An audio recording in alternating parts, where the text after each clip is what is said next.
Hey guys, welcome to another episode of Pass It Down Garage. I'm Gage. And I'm Brian.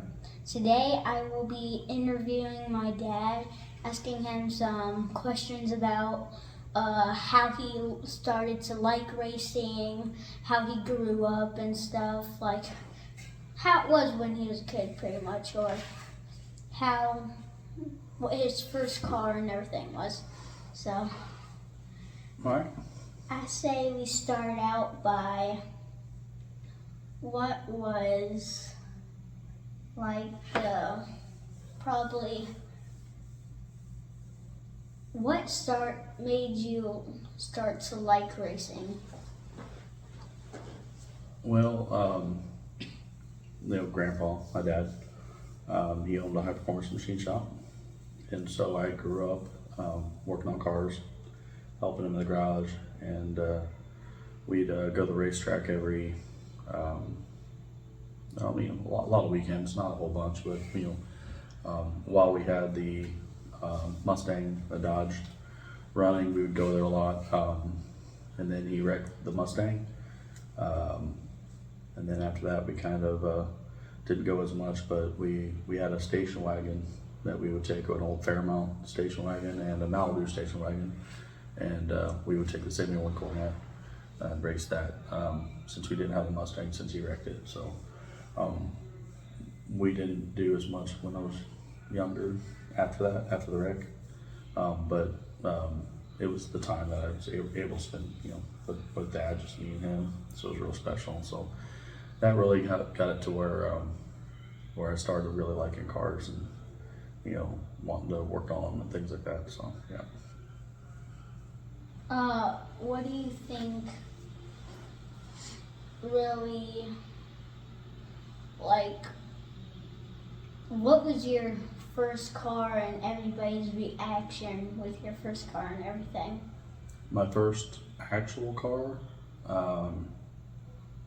there wasn't really much of a reaction. It was a 1992 Toyota Tercel. I bought it at an auction for $300, and it was a 4-speed manual transmission car. And I put some speakers in it and started painting the door trim and put a granite steering wheel in it. I was trying to make it look like a racer car, and thought it was all Fast and Furious and everything. It was pretty bad, but had a good stereo system, and it was slow as molasses. I think the thing ran like a 21-second quarter mile or something like that. So, but yeah, that was my first car I had. But when I first got it, when I was putting the stereo in, Yeah. we found this little box, like a little black box behind the stereo, and I took it out, and I knew something was in it. I could hear it like rattling, so I had Mom get a butter knife and go to open the thing, and we found drugs in the car. Yeah, crack cocaine. It was like in little baggies and stuff. And we had a family friend who was a sheriff, and we called him up and we're like, "Hey man, we've got this car that I just bought, and I think we got some drugs in it and whatnot, and I need it taken care of." And he was like, "Well, can you put it in like a safe place, and I'll come out and get it tomorrow?" And I was like, "Are you sure?" And he's like, "Well, what do you mean?" I'm like, "Well, these baggies have smaller baggies with other smaller baggies in inside." He hung up, he's like, I'm on my way now." Hangs up the phone and gets there. He they had a police dog come out and search the thing. They found a brick of marijuana underneath the back seat, and then they found the crack cocaine that was there. When they a couple days after, when they were like running the value of it and everything, he's like, "Hey, how much did you buy that car for?" And I was like, "Oh, I bought the car for $300. And he goes, "You know how much crack cocaine you had in the car? Just crack cocaine?" I'm like, "No." He goes, "You had about $1 million worth of crack cocaine in it." And I was like, "Holy moly!" He come to find out, the car was repossessed from an impound in Chicago. So it was actually at a police impound facility. So some drug dealers had it, whatever. It was impounded, and they either A, forgot to clean the car out, or B, there was something internal, like where they were selling it in auction and they were leaving the drugs in it. So like there was this big old like there was a big old inquiry and everything where the police officers and stuff like that, like all sat there and tried to find out like who was corrupt and all that. And so they told me I may have to go to court someday, but it never happened. So, but yeah. That, I did not know that. Yeah, but that was my first car, but it was not the coolest thing ever. I mean, it was like no one was like, "Ooh, look at your car!" Like no one liked it. So one thing that I really haven't heard a lot from you was how you got the Mustang and what it was like, and like how you wanted the Mustang, because I've heard you wanted the Mustang a long time ago. yeah, I mean, it's one of those where Grandpa when he wrecked it, I wanted it. You know, I was always like, when are you gonna fix it? When are you gonna fix it? Because that was the time, you know, the car was what we spent time together with. You know what I mean? So it'd be like me and you. It'd be like, you know, when we work on the Mustang or when we're going to a race or doing this right here, if this automatically just stopped and we did not get to do it anymore, you'd be sad. Yes, very. So naturally, because that was when I spent time with my dad, that went away, and then I was like, I want to get it fixed so we can do it again. You know what I mean? So, yeah, from day one, I wanted to get the car fixed so I could actually spend time with Dad again, all that type of stuff. But you know, when I turned 16, I pulled it out of the weeds one day and was sitting there and, you know, sanding it down a little bit, and you know, I didn't have any money, so there's nothing I could really do. So, you know, I sat there and cleaned it up a little bit and pretended like I was working on it. And then there was a company that was off out of Greenfield, Indiana, or Knightstown. I forget. I think it was Knightstown. It was called the Paddock, and they did restoration parts. That's all they did, and they were going out of business. So they had all these sales and stuff like that. So when I found out that they were going out of business and they were going to do the sales, I decided to go buy parts. So I ended up buying the quarter panels. I think I bought like some interior trim pieces, emblems, things like that. There's just cheap stuff that I could buy. You know, the tail light chrome pieces that go around it, things like that. And then I kind of started working on it, but I wasn't a body man. I didn't know how to do anything. Yeah. So it stayed at Mom and Dad's house, and then I moved out, and then Dad said, hey, if you ever get a house with a garage, you can come get it. So when I had a house with a garage, me and my buddy decided to go get it, and we got it, brought it to the house, and I started working on it, and then I took it to Bradley Chevrolet, which is where you started helping me work on it. That's pretty much that job that you have. That is what made me, like, that is like where I grew up with some cars mostly. Yeah, like with the Mustang, that is where I grew up with. Yeah, that's where you started getting your knowledge and you started liking the car, same thing. It's just like with my dad. Yes. When you spend time with your dad doing something, you start liking it, whether it's fishing, hunting, Yes. like whatever it is. If that's your thing, that's your thing. So cars are our thing. So yeah, that's when you first started, and that's when I started learning, you know, it's more of the body work type stuff, and was able to get some of that stuff done on the car. And working there, I was able to get, you know, discounts on paint, you know, the sandpaper, things like that. So it really helped me out. Yeah. That, and then if I had a question, I had a person there that knew what they were doing to teach me how to do it. That's one of the best ways to learn how to do something, is to surround yourself with people that know what they're doing. This way, if you have a question, you know, they can show you how to do it, teach you how to do it. But the thing is like there's a lot of people that'll just pay someone to do something, which is fine if you can afford it.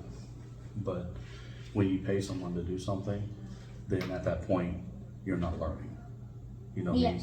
And once I learned it, now I can do it on any car. You know what I mean? Yeah. If I would have just paid someone, if I had another car to work on, I'd have to pay someone again. That's like if you didn't do it yourself, you would start not liking that thing. Mm-hmm. One thing that I have heard from you and Grandpa was Grandpa was not home when you went to pick up the car with your friend. That is correct. So how did that turn out? It turned out okay. I got the car. Car bed's back at the house. Dad didn't know we were coming, so he thought the car was being stolen. But because I don't have a trailer, I don't have a truck, so I was borrowing a buddy's truck and trailer, and he comes home to see the car being loaded up on a trailer. He doesn't know anything about it. He thought it was being stolen. When he saw me come around the corner, he's like, "What are you doing?" I was like, "I've got a house at the garage."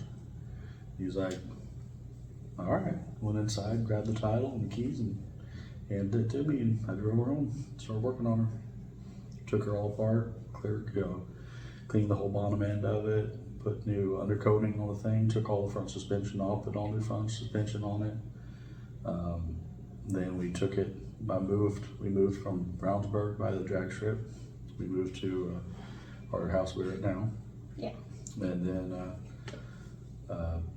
worked on it there, and then took it to the collision center that I looked at, and that's where we got it all painted. And then now we just have to wire it, put the cage in it, and nut and bolt everything, and then we should be ready to rock and roll. Yeah. Next question.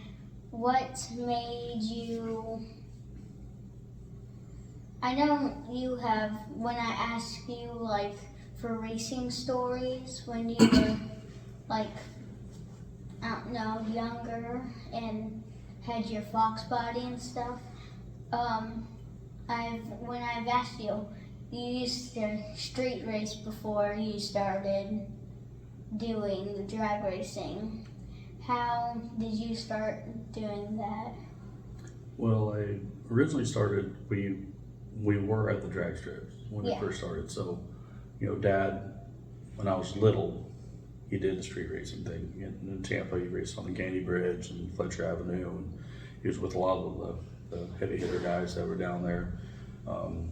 Used to race the Gandy Mustang, the Gandy Oldsmobile, Ron Fisher, Scotty, Ed Carlos, a lot of the guys. So I grew up like going to the street car stuff.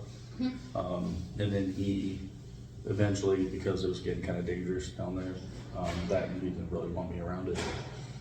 We would go to the track to test the teams, and then he would do King of the Street events, which is like heads up, kind of like the no prep stuff that's going on right now. They do something similar to that. So he would do the King of the Streets, and then when I moved up here and I got the Fox body, there wasn't really. You had Brown County, sketchy place, but it was fun. I would do tests and tunes there. Before they did War in the Woods, there was an event there that was called the Black Hole, and a buddy of mine, his name is Brad Weedam, lived in Columbus. He had a speed shop, and he would put on an event. And you know how the War in the Woods actually has lights? Yeah. Okay, so the Black Hole event did not have any lights. Oh, now I get it. That's why it's called the Black Hole. Yeah, because like it's dark black. You had to have headlights, and then they put little flashing lights on the side, kind of like what they did this last year, where they put the blue lights, but they had little flashing road sign lights that would go on. So you'd have all these flashing lights coming all the way down the track. Yeah, so you knew where the boundaries were, but you could not see the center. The center's of grass. Yes. So you would have a light on this side and light on that side, so you know where you're at in the middle, but you don't know where the grass is, unless you're with your headlights. And you'll be just driving straight to blackness. And so they just call it Black Hole event. And so, I had a sponsorship through him, and we met street racing. There was a guy that had a SN95 Mustang, kind of like Mountain Dew. Uh-huh. Remember that, what the Mountain Dew looked like? Yeah. And he had a supercharger on it, and my car was nitrous. And so we would go to Airport Road in Columbus, and we would street race there all the time. And that's kind of how I met Brad, and then he, like I say, he put on an event, and then after we did that, I just started kind of going to testing tunes at Indianapolis Raceway Park, Mhm.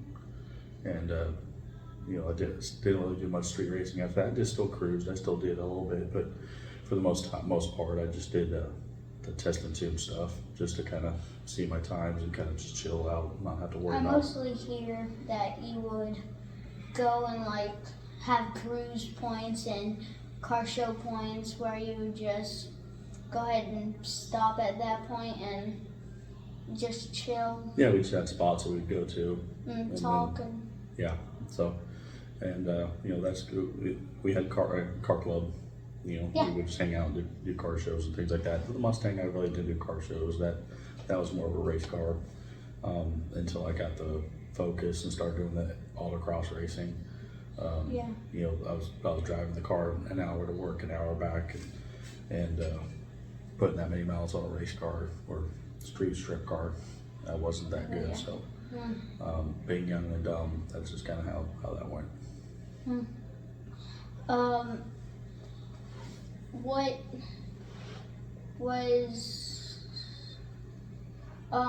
what was like in your Focus? Like what car? The Focus was pretty much stock. Put a cold air intake on it. Had 6-speed manual gear track transmission with a stage 2 clutch. Lowered it with some high box springs. Had some 17-inch wheels. It was just more of a show car type thing. We went to Nopi racing and Nopi shows, and then hot import nights, things like that. That's when like Fast and the Furious was popular, and everyone had their stupid imports, and I was the only one that had a muscle guard. So You had NOS. yeah, I had nitrous oxide systems, and NOS is dumb. But no, I had the Mustang, and all my friends had Subarus and all the import stuff, and so at that point I was like, well, I need a car to drive a good distance to work. Yeah. So I went ahead and bought the Focus. SVT 4-door, and it was a good car. It was a nice car. I liked it. Yeah. How's the Focus?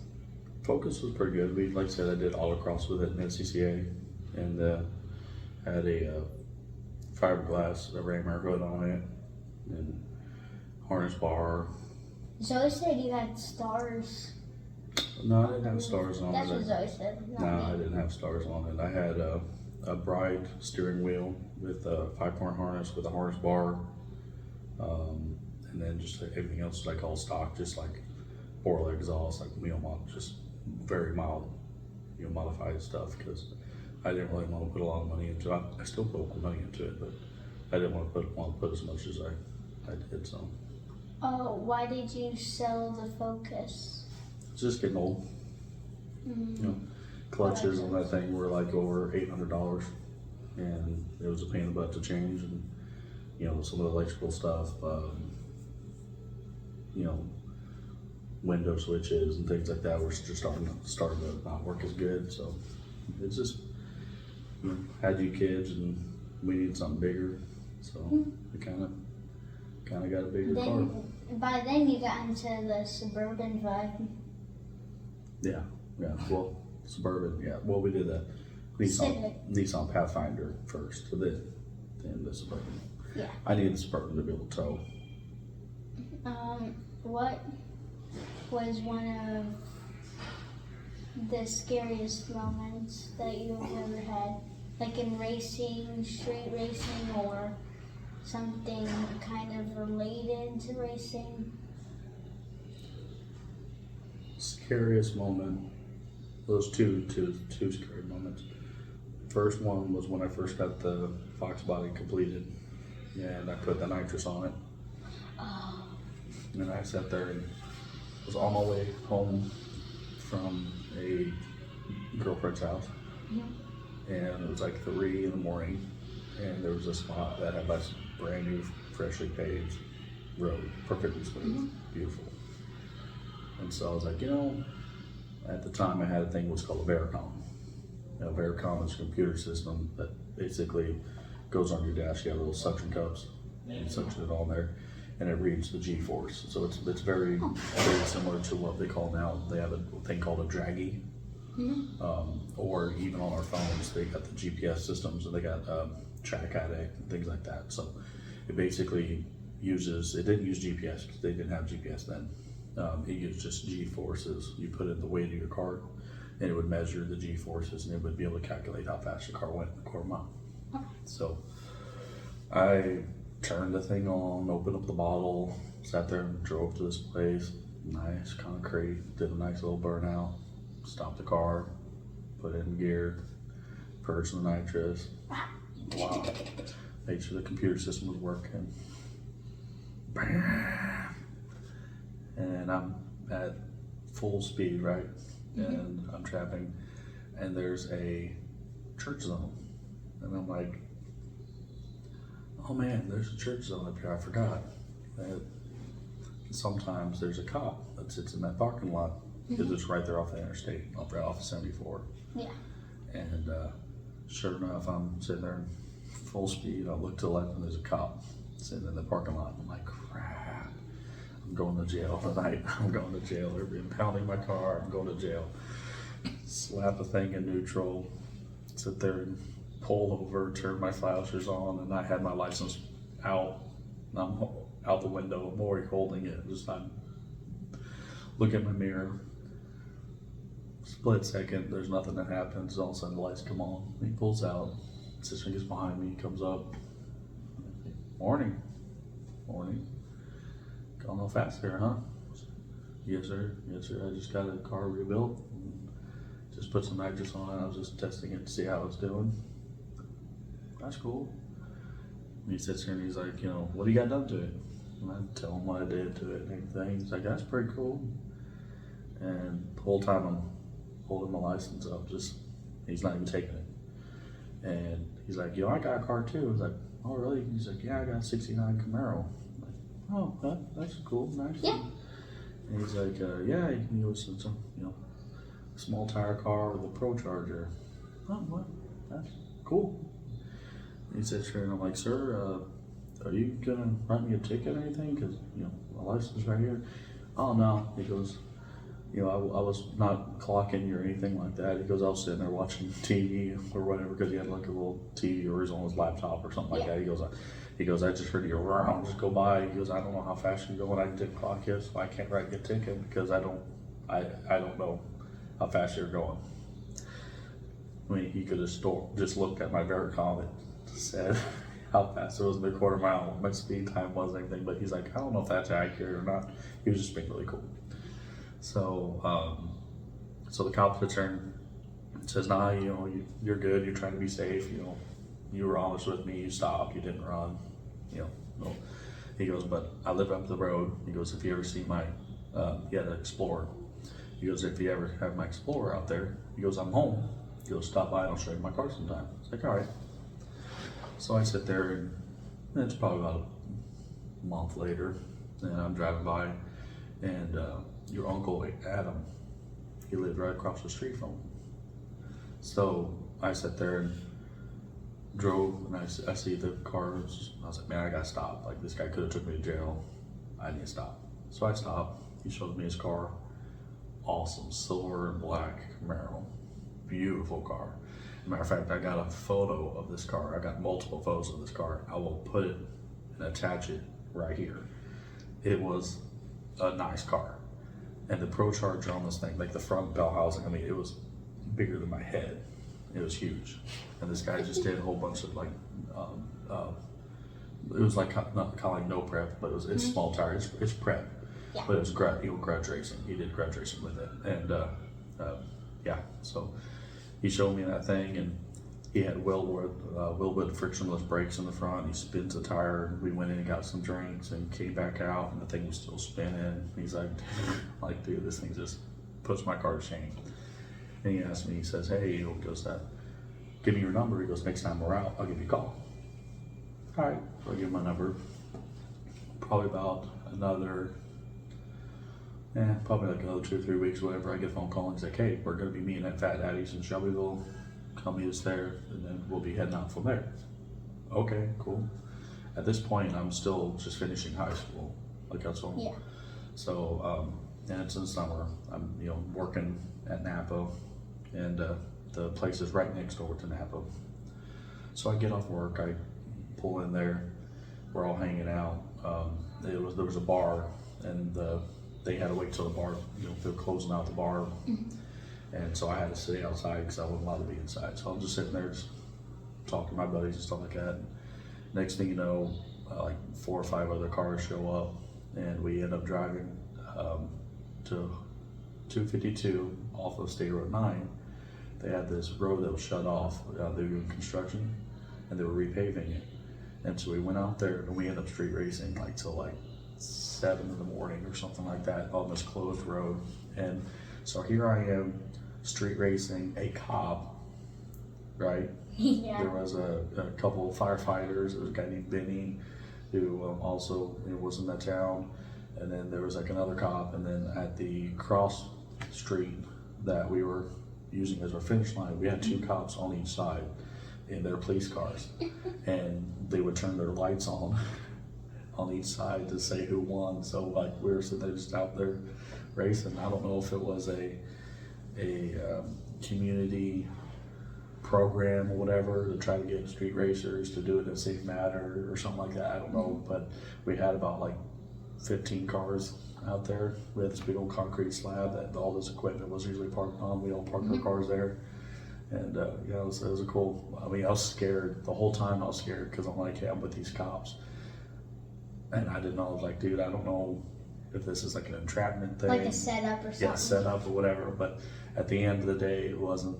But he told me, he's like, hey man, he goes, you gotta race me. I'm like, dude, your car's gonna annihilate me. He's like, it don't matter. Just, you owe it to me. Okay, cool. So we raced for $50. Of course I lost. So he basically gave him $50 for free, but hey, he kept me out of jail, so that's all I needed there. Better than nothing. Yeah. And also, I'm pretty sure Mimi and Grandpa didn't find out, or did they? I told Dad. Yeah. Dad don't care. If I went to jail, he'd care, but I didn't. So I was like, hey. He's like, yeah, because he's almost been to jail a couple times too. When he was racing Ron Fisher and Uncle Keith and him almost went to jail that day. And they almost got caught. So They did get caught, Dad. yeah. They did get caught. Yeah, but they didn't go to jail or anything like that. They That's Uncle lucky. Keith got handcuffed and was put in the back of the car, but they ended up letting him go. So but that's a different story. Yeah. Trying to think of another question, because I feel like I got more, but I can't think of them right now. Let's see.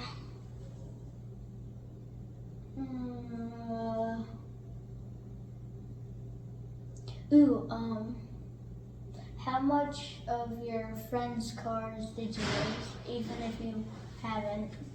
You mean driving, or you mean racing against them? Like racing in their car or driving? Almost every one of my friends, I raced them one way or another. That's kind of how we met. And then there's a lot of people that, with when I race and everything like that, I have a different driving style than a lot of people.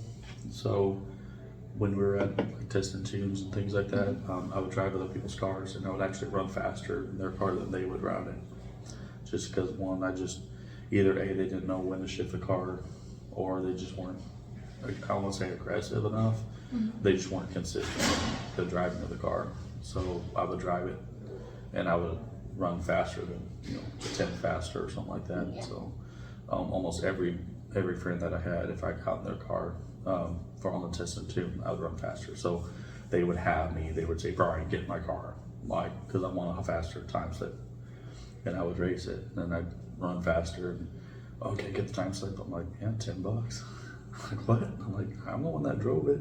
You didn't go that fast. I went that fast. He's like, well, this is my car. I'm like, but you didn't drive it that fast, so this is my time slip, not yours. And then, I would just mess with them. I'd give it to them, whatever. But, they just, they knew that I'd be able to go faster than they would on them. So, yeah. I'm telling you, I have tons, but I can't think of them. Yeah, we can do another one later. Is, This is our first one, so. is there one that you could think of a question for yourself? For myself? Yes, a question for yourself. I'm not talking to myself, so no. Trying to think.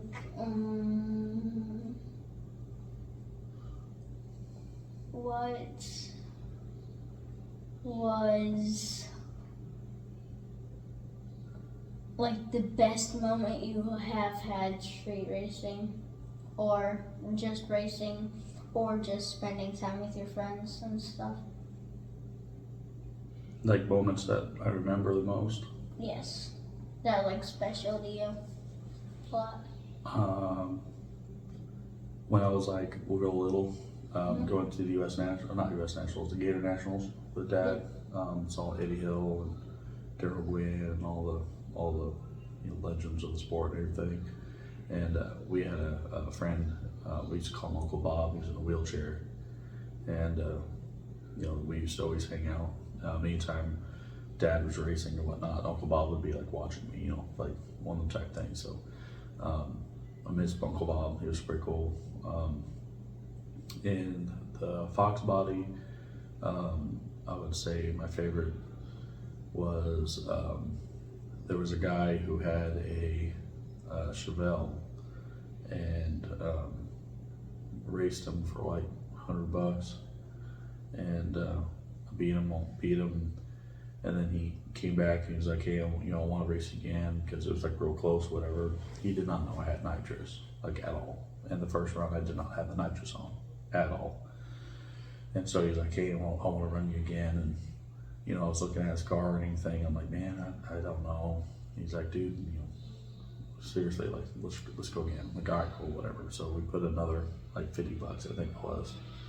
And but this time, I turned the nitrous on and everything, and ran him again. I beat him by half a car, and then he was like, he was mad, but it was cool. And then he wanted to race again or whatever.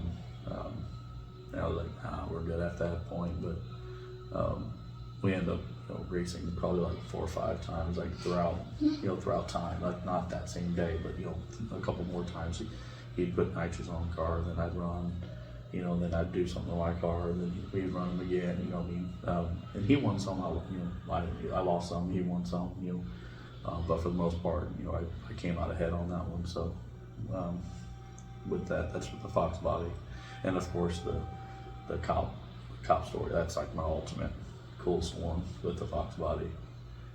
You are so lucky it wasn't a setup or anything when you guys were street racing, but at the same time it was nice to know who won. Yeah, and I remember like when I was racing with Dad, like we go to races all the time, and I remember on my birthday he took me to the racetrack. We went to DeSoto, which is Bradenton, which is the track that Cletus partially owns, whatever. But yeah, on my birthday we were racing, or went to the races, and I remember a car. It was a yellow T-bucket altered, and it went halfway through the track, and then it went swirly, wrecked, went over the guardrail, flipped, and then like landed probably about 20 or 30 yards from where we were at. And I just remember the car flipping and stuff like that. And then come to find out, like the next day, it was my bus driver's brother. And we didn't know that. I sat there and we were talking about, I don't remember how we started talking about it, but he asked what I did this weekend or how my weekend was, whatever. And I told him, the story, because I was like all excited about it. And he's like, oh, he goes, you were there? I was like, yeah. He goes, that's my brother. I'm like, oh, really? He's like, yeah. I was like, oh. He was okay. He was fine. He got out of the car and he was all good. So But I remember the car, flipping and like, oh man, that's not good. That was the first wreck I ever saw. So Yeah, I don't remember at all the first wreck I saw. One thing for me that was big experience is you weren't there. I was at Mama and Papa's. Well, no, they're dropping me back off. And Zoe, I don't know if Lane was born then. And I think we were in the turning lane. And there's this one car about to turn right. And this one car is speeding like as fast as it can. As soon as it's turning, this car is boom right into it. And it say our car, the van is right here. Boom, spin, spin, spin. It's like a few inches away from the van. I'm like, we could have got in that wreck also. So that was a big experience. That's crazy, yeah. Wreck for me. Yeah, I've seen other wrecks and things like that. But I'm talking about like the first one at a racetrack, like where the car's like flipping. Like when you have a car just hit, that's something. But this car was like rolling all over the place. It tumbled to becoming pieces. It was scary looking. It's scary when you're like not too far from the car. It's like I've seen ones where for Nick, when he goes and crashes, when you think of it, if that was like a few, before where we were at the starting line and he did the other way instead, when you think of it, that could have been us or something, Yeah, we're on the other side of the guardrail. He didn't cross the guardrail and stuff, but yeah, his wreck was pretty bad. Yeah. Had flames and things like that, and that's the scary part is when it catches on fire. But that's why you gotta have good safety equipment, and that's why you gotta be smart. Like if you go to a racetrack, you know the risks, you know how to be safe. Like if you're gonna be at a race, don't stand directly behind the dang car at the starting line, because if the car goes backwards, guess what? You're gonna get run over. If you're on the side of the car, if something explodes on the engine, guess what? You're probably gonna get hit. Like at War in the Woods, people got hit by the cars because they're stupid and while the car was doing the burnout, they were right in front of it. Yeah. Inside. So you just gotta be smart. If you have enough distance, you're okay. But at the starting line, the car's not running that fast. So starting lines are safer, but you still gotta be away from the car. Also, the starting line is mostly not where the wreck. I don't know why, but that one guardrail on that exact side, that's the car's favorite spot to wreck or something. I don't know. It's just there's a transition bump that's right there that causes the car to unsettle and want to go that way. The track just fits its natural part. The car just naturally wants to go that way because of that bump. So it's just everyone knows that when you race it. One thing that I think is scary is I have seen things on YouTube and stuff where when you're standing at one place and then you decide to move and then a different car when they're racing exactly where you were goes boom right where you were. You're like, I'm glad I didn't stay there because I would have been popped right then. Yeah, well, the last War of the Woods that we just did, the 1320 video guy in the Mustang that crossed the line, the one that went up on its roof and then hit the side, he was standing right there. The video, if you watch it, it's coming directly at him, and he literally dives out of the way. I know. If that car would have went over more, I'm saying if it would, crushed. it was on its side when it hit. But if it would have went over that wall, he could have got crushed. So. Wait, no, there's a different one where it goes perfectly and it actually goes up over on top. That top. was the G body. Yeah, but he was standing right there and he had to dive out of the way. And I remember the parts No, that was the Mustang. The other one was farther towards the front. Like this, the Mustang was right where he was standing, right at the finish Yeah, I line. know. So, but yeah, just gotta make sure you have good safety equipment. Make sure you spend the money. Be conscious about the gear that you wear, because that's, you know, that's your life. So always, no matter what. Even if your car is slow, still, Yeah. like anything could happen to a car. Like engine could explode. Anything could happen. Oil to a comes car. out, gets underneath the tire, car's gonna turn, and you cannot control it. So, you know, that's where, you know, drive shaft loops, you know, good axles, you know, diaper on the engine so the oil doesn't get anywhere, exhaust that runs away from the wheels and tires. That's why people do the blow horns. That's because if the engine does blow or blows any kind of debris, it's gonna blow it out, and it's not running over.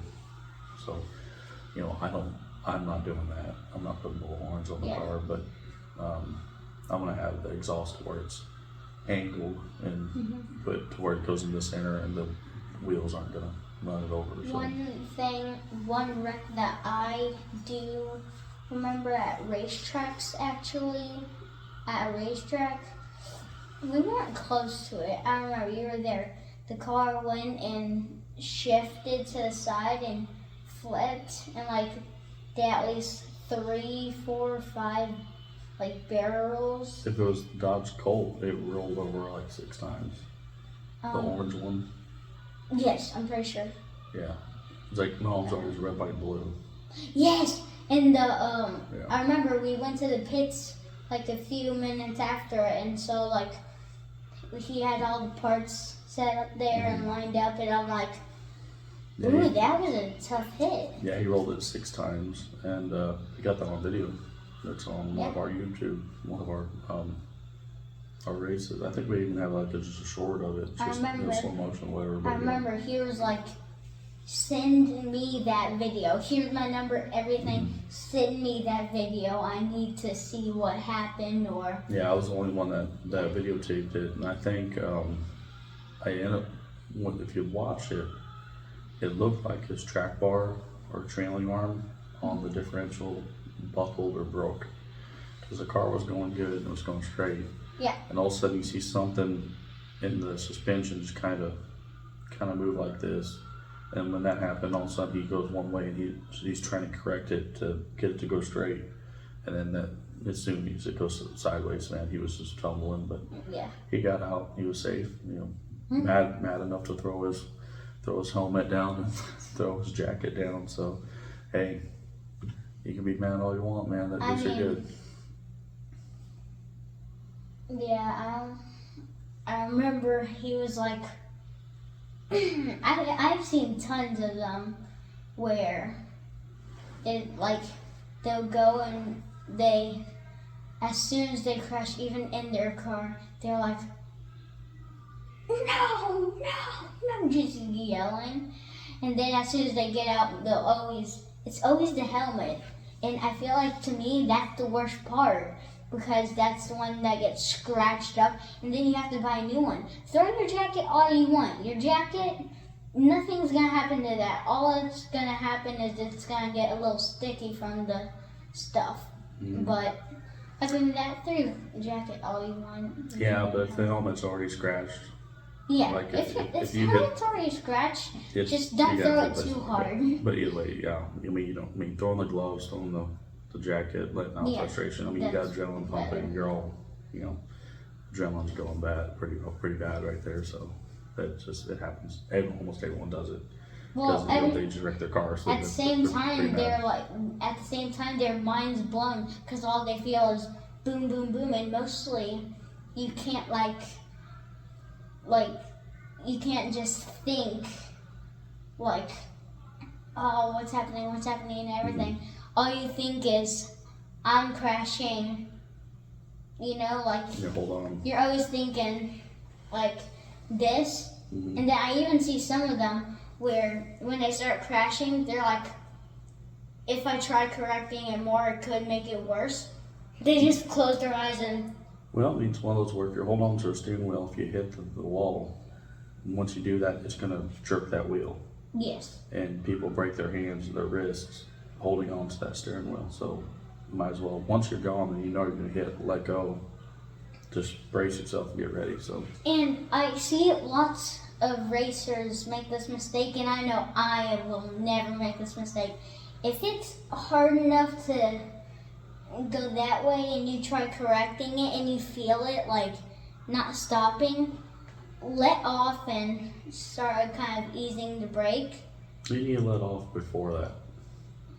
If the car starts getting squirrely, if it gets beyond a certain part, just let it go. If it starts like, and you're like, you could barely kind of correct it, but if you feel like keep doing it some more, you're like, okay, just let it off at that point. Yeah, you gotta save it for another day. Yeah, I always see racers try correcting it, and that just makes matters worse by it's going a little bit this way, and they try doing that, and then it's going into the wall. Yeah. That's what causes the wreck, from you trying to correct it, but also the car.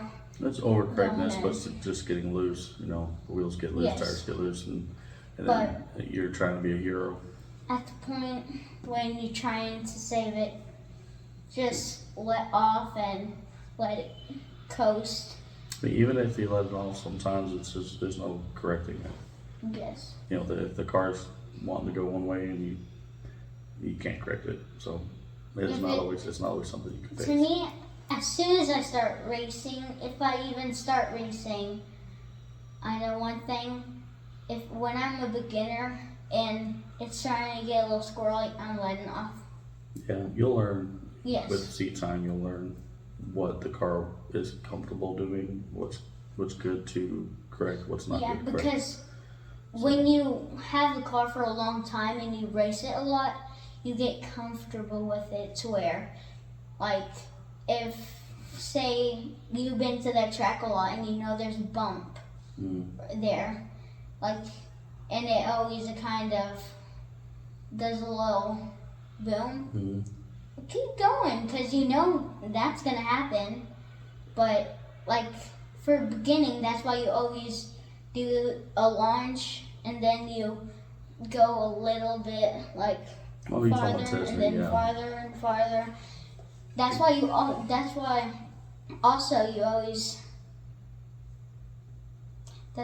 always see people also going, and before the race always starts, you always see driving down with their golf carts, looking at the surface, seeing where the stuff is. And the bumps and everything, transition and all that. Yeah. And where the good rubber is. Yeah, that's good to do, because when you see the stuff, and if you're like, oh, there's that and stuff, then yeah, you'll know. But yeah, good, be safe. Always good to be safe. So, all right. Well, I think we're done for the night. Yep. I'm getting tired. All right. It's like, what time is it? I don't know. It's pretty late, so that's all I know. we still got our vacation to do. Oh, we still have dinner. We haven't even ate dinner yet. Yeah, we've had dinner. We had a pizza. That was lunch, dinner, and late dinner. So, all right, man. Appreciate you guys watching, and we'll see you all in the next one. See ya.